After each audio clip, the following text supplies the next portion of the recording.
Hey guys, in this video I'm going to show you how to fix driver cannot load on this device ene.sys file. So first of all, what you have to do is hit the Windows key on your keyboard and type in optional updates.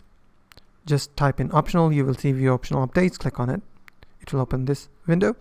Now from here what you have to do is click on drop down menu and select all the checkboxes and click on download and install all the optional updates that are available on your Windows. So after updating, if your problem is not fixed, then what you can do is go back, click on advanced options.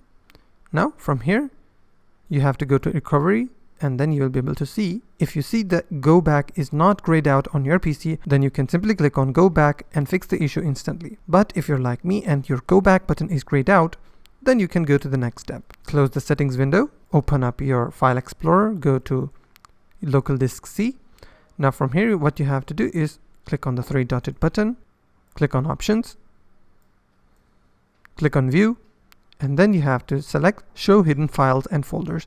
If you have selected this one, then you have to select show hidden files, click on apply, click on OK. And then what you have to do is locate the file called ene.sys. But if you're not able to see that file, what you have to do is click on view, go to show, and click on show hidden items, and then find the same file. As you can see, there is no file with the name of ene.sys. Then what you have to do is go to the Windows, click on double click Windows and find system32 folder, click on system32 and then find drivers folder, double click. Now on this folder what you have to do is find ene.sys file. Once you find the file, what you have to do, and let me clear that if you cannot see the file, keep watching the video, I'll tell you what to do. So if you have found the file, then what you have to do is simply rename the file by just adding a digit or something like ene.sys, hit enter.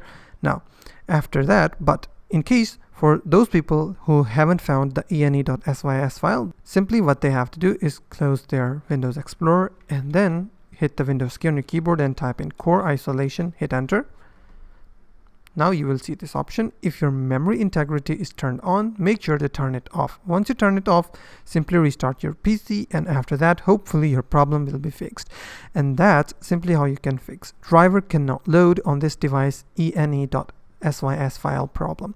If you found this video helpful, please hit the like button and don't forget to subscribe.